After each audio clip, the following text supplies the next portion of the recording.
If we were given a chance to go back in time and remake our lives with the knowledge we have right now, I think most of us would take it, because that's the reality of regret. And that's the reality of life. The protagonist of this anime, namely Kyouya Hashiba, was also going through a period of extreme regret and depression. He got fired from his job and was left with no choice but to move back home with his parents. Even after he tried so hard and got so far, in the end, it didn't even matter. Or did it? He definitely regrets his decision to not go for an arts college in the first place. It feels as if he's wasted the past 10 years of his life. One night he reads another rejection email. The man comes across a woman staring at a river. He wonders if she's gonna commit die and jumps off to help, but looks like she was just adjusting her heels. Anyways, thanks to this quirky interaction, Kyouya gets a new job as an intern. The lady turns out to be a businesswoman who's overseeing the Platinum project at a video game corporation called SucceedSoft. He's once again determined to work hard and rebuild a career from scratch, especially since he's finally getting involved with work that has something to do with art. However, the Platinum project is suddenly frozen, and so Kyouya is laid off yet again. Poor guy starts feeling like an absolute failure as he once again lays down in his bed. The thing about darkness is that once your eyes adjust to the dark, it becomes very difficult to see the light. That's what it was like for Kyouya. He realizes that he's been living like a hamster on a wheel, while others his age have already succeeded stupendously when it comes to creating things, especially the trio of the Platinum generation. If only he had been bolder, if only he had the courage to go to an arts college over a regular one, maybe his life could have turned out better. Maybe, just maybe. As this midnight pondering reaches its boiling point, the man falls asleep, or should I say he passes out from the constant exhaustion life has put him through. In the morning, he's woken up by his little sister. The man is instantly surprised when he sees her in a school uniform, but after checking the stuff in his room and the calendar, he comes to the shocking realization that he was warped 10 years into the past. The man instantly buys Tesla stock and marks the year 2009 in his calendar so that he can buy just the right amount of Bitcoin when it launches. And nah, just kidding. Instead of doing that, Kyouya is just happy that he can relive his college years. Only this time, he'll choose an arts college from the get-go. He gets admitted to the Anaka University of Art. He moves into a share house near his university, but suddenly ends up falling asleep. When he wakes up, there's a blue-haired cutie lying right next to him. The other two residents witness them in a not-so-innocent position, and so Kyouya's college life starts off with a misunderstanding. Anyway, it looks like his housemates are all quite friendly and nice. There's Nanako, an aspiring actor, and Tsurayuki, a scriptwriter. Then there's also the cutie who fell asleep next to Kyouya. Well, she's Aki Shino. Later, they go to attend the welcoming party. Surprisingly enough, the business lady who hired him as an intern, Aiko Kawasagawa, is also a student there. They all sit and listen through a speech by Professor Misaki Kano, who basically tells them how screwed they are now that they've chosen an art school. Kyouya can feel her words, but he's excited as he realizes the trio of the Platinum generation, whom he envied as an adult, might also have been in the same hall as him. Well, lucky for him that the three who are currently living together with him turn out to be the trio of the Platinum generation who will go on to make great strides in the entertainment industry, especially Akishino, whose heart was something he himself genuinely loved. The man is as psyched as the rest of us. The students are all given an assignment by Professor Kano. Basically, they have to create a 3-minute short film under the subtext of time. When the four of them sit down to talk about what they'll be doing for this short film, Kyouya shares his thoughts and how he thinks the train station would be the perfect location to do their film. Everyone agrees, but Tsurayuki asks him to step out for a minute. Looks like Kyouya had the exact same idea as Tsurayuki, but he was the first one to say it out loud. It's nothing serious. Tsurayuki just felt as if someone had taken a peek inside his mind, and so he wanted to talk to his buddy about it. In the end, he tells Kyouya that it may indeed be just pure coincidence. Well, it's not like Kyouya came from the future, because that makes no sense. And so they start working on this idea. While they're amidst the process of creating the film, they're recruited by the Fine Arts Study Club. Kyouya wonders if it's really wise to join a club when they're already preoccupied with the film, but Aki and Nanako don't care enough about what he thinks. Kyouya himself goes and reviews the script with their professor. She tells him that it needs to be more audience-focused, and so he and Tsurayuki get back on the grind of further refining the script together. Finally, it's the day of shooting. But what is a film shooting without some trouble? Right when they're ready to get things moving, Aki realizes that the camera they borrowed is a standard one. What they need is a video camera. Tsurayuki realizes that he's the one who screwed it up and begins to apologize. They aren't really mad at him though. In fact, Aki states that it can't be helped, but those words send Kyouya's head in a loop. The very same words are the reason he amounted to nothing in the future. It's the same excuse that can be repeated countless times, and so right then at that very moment, upon Kyouya's guidance, the crew begins to improvise and adapt to the tools that they had. That's right, instead of recording a video, they just captured still shots at the station. Kyouya then uses his editing experience to create a commendable film from those screenshots. The day finally comes and their film is screened in front of the audience. However, they couldn't win first place. The first place went to Aiko and her team. To make things more interesting, Aiko is Professor Kano's younger sister. Anyway, back to our gang. They come in third place. The frustration was real. Tsurayuki straight up yells at the top of his lungs and states that he wished that they had managed to finish the film as they envisioned it. The other two share the same sentiment. They were frustrated, but they were still quite impressed with what they had managed to produce in the end. Later, Nanako and Kyouya go to karaoke. She tells him about her singing background and also about her insecurity when it comes to singing in front of others. Though since it was just Kyouya, she asks him to listen to her songs. Nanako sings, Kyouya feels moved, but also gets the idea to sneakily record her song so that it can later be uploaded online. In the following days, the gang parties around with the Fine Arts Club to celebrate their achievement. When Kyouya and Aki were on their way back to the share house, she stops and talks about Kyouya's eyes, how they always seemed so glittery. But compared to him, she feels kind of dejected. Her eyes just don't have the same shine. She wonders if she should quit art, but Kyouya instantly recalls her art, how it inspired him in the future, and so he just tells it as it is. He tells her that she can't stop being an artist. He loves her art. And so hearing him say that, Aki also states that she'll do her best. Then next up, we have the much anticipated beach episode. This is where you realize just how much this anime is carried by the waifus. What happens is that the gang goes to a beach for their summer break assignment. The idea is to film a movie there, together with Aiko as well as the Fine Arts Club. It definitely gets quite hot out there. Even our dense MC isn't immune to the overwhelming impact of a beach episode. Anyway, once the film is taken care of and Kyouya is working on one of his many part-time jobs together with Aiko, he encounters an interesting individual named Keiko. She looks like a kid but is actually their senior. Plus, she's also the leader of a prominent doujin circle named Hallucigenia Soft.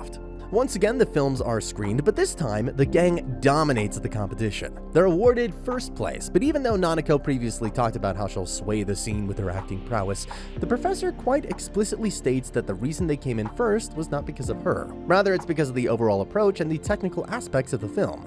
Later, the gang and the Fine Arts Club once again celebrate, this time at the karaoke club. Now, even though Nanako still hadn't fully recovered from this comment, Aiko still persists in asking her to sing. When Nanako wavers, Aiko goes on the offensive and starts criticizing her lukewarm approach when it comes to acting.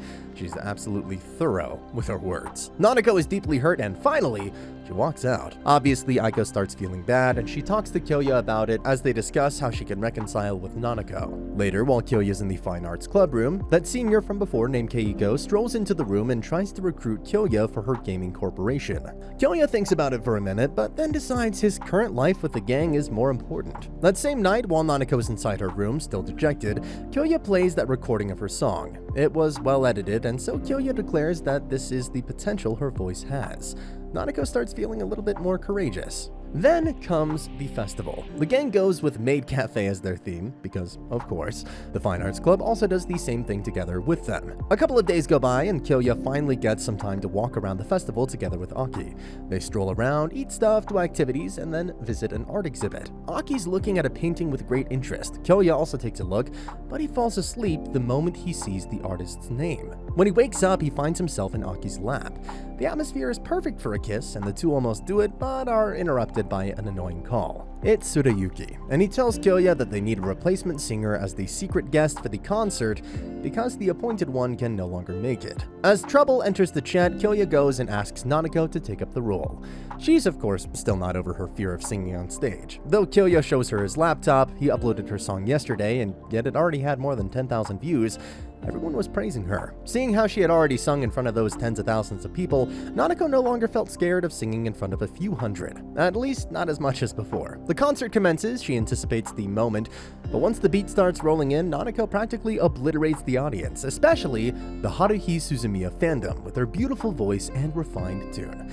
She does it all while dressed as a maid. And for the song she sang, it was God Knows from Haruhi Suzumiya. And I'm telling you guys, the nostalgia slap was very real. Another interesting thing I should mention is how it was the year 2006 at this point in the story. And well, the Melancholy of Haruhi Suzumiya anime also aired in 2006. This episode was well executed on so many levels, definitely a job well done. Anyway, back to the plot.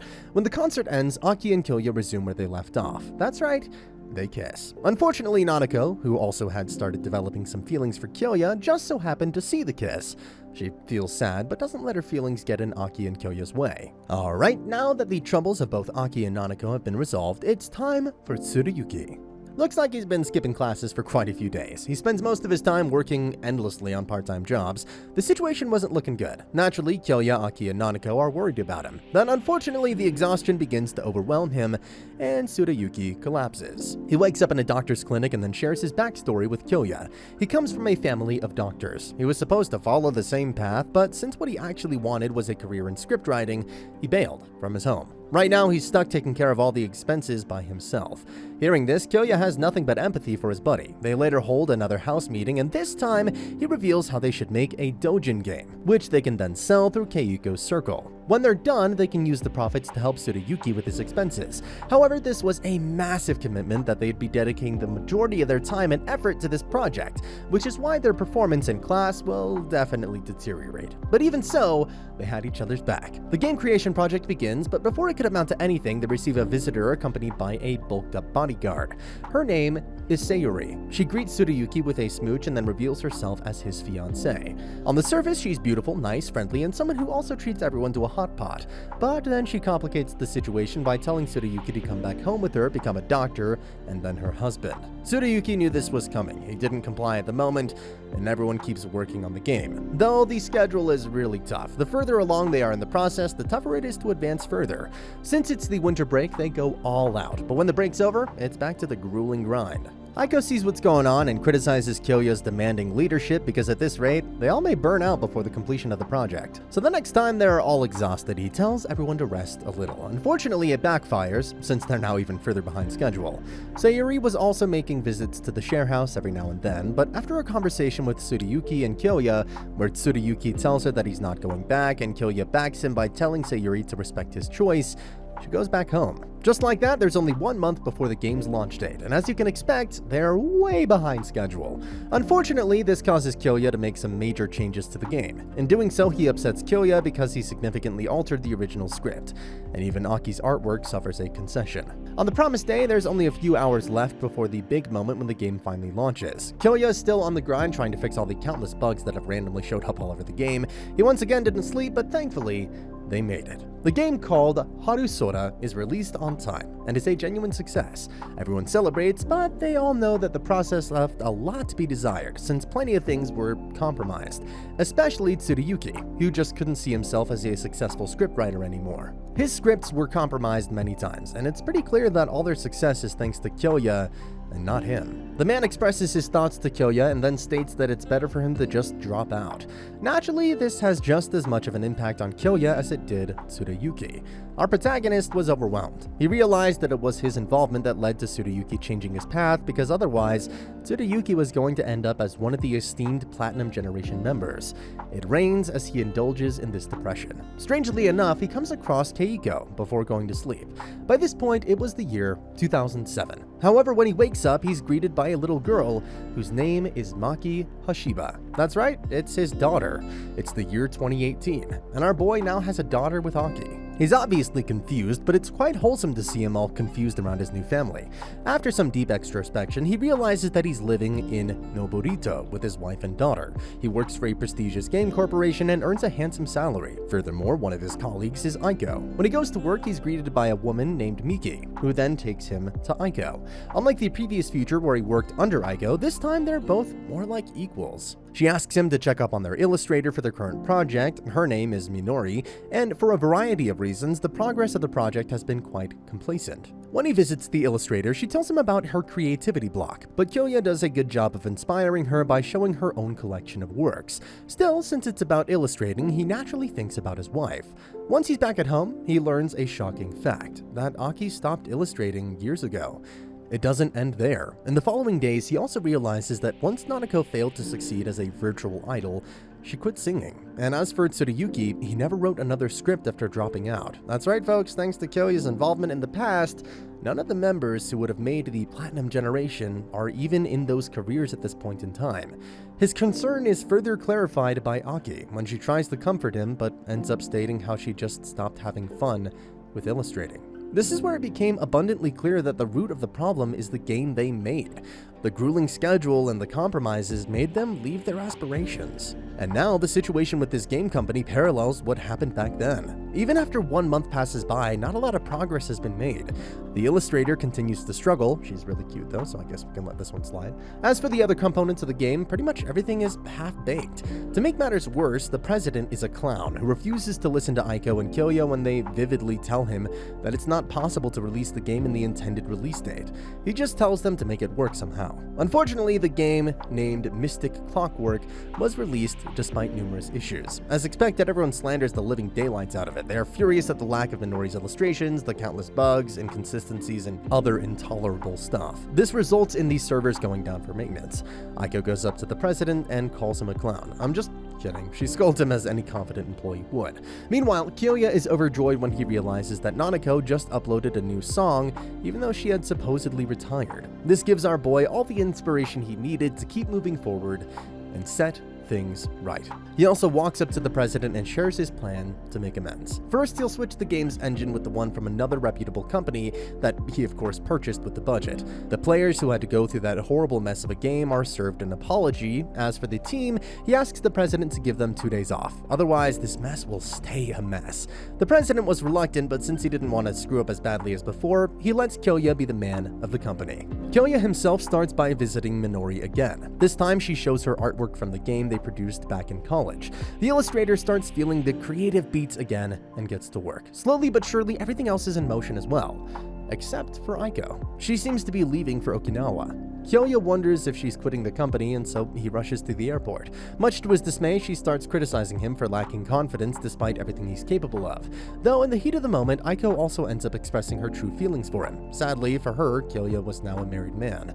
Anyway, she leaves for Okinawa, but promises that she'll return soon after a quick break. Kyouya just takes a moment to breathe and realizes how much things changed because of him. He wonders if it's possible for him to go back one more time. That's when a familiar face appears before him. It's Keiko, and she looks the same as she did 11 years ago. She didn't even need to say much. Kyouya instantly deduced that the one behind the time travel was her. He tells her that he needs to go back again. She asks if he's sure about that. He may not be able to have the same happiness he's created for himself, a career, his wife, his daughter. He may not be as happy as he is right now. Is he really ready to cast aside this dream life? But Kyouya states that he doesn't want it to be at the expense of his friends. If possible, he'd rather face the challenges with all of them. Hearing this, Keiko is ready to wrap him back to the past, but he stops her right then. He still hasn't said goodbye to his family. When he returns back home, his daughter runs up to him and shows him her mother's drawing. As it turns out, she just felt like drawing after checking out the Mystic Clock game, and more importantly, after she saw Maki draw something. This makes the guy emotional, and he instantly hugs them both.